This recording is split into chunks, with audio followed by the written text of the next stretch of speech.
اگر یک لحظه ناشکری همین دور زمان باشد، سیاه رویم، سیاه روزم، سیاه.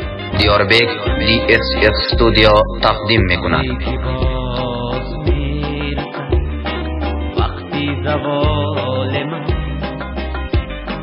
یاد کنه از من نقص و کمال من، نوشت می به خاطری جامی شکستیم،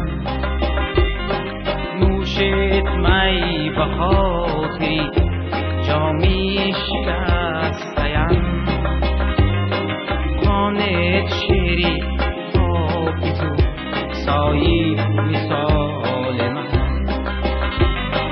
خانت شیری حافظ و سایی مثال من.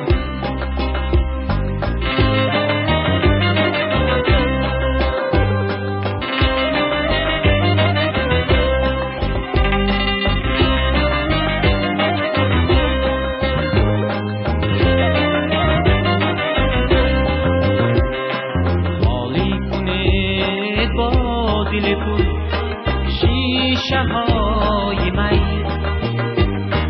به من چنان که خال شد جاه و جلال من، گوشی فلک زنارهی مستانه کار کنه، بر حقی آن که داد بسه گوشمال من،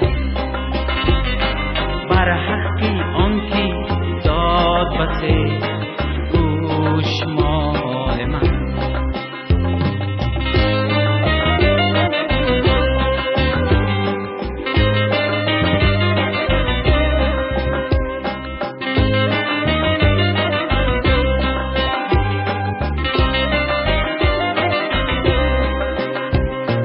بر گوری من طرف مکاره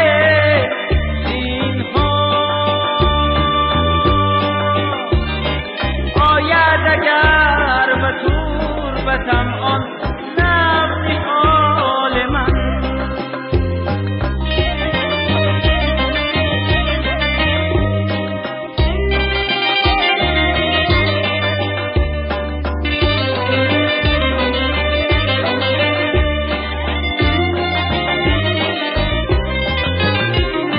روزی بیدار مرده‌ام اون گریه میکنم، چشم‌های شوخی و گریت به حال من، روزی بیدار مرده‌ام اون گریه میکنم، گر چشم‌های شوخی و گریت به حال من، گر چشم‌های شوخی و گریت به حال من، خانت شیری حافظ و سایی مثال من. استودیوی دیاربک برای همه و برای شما.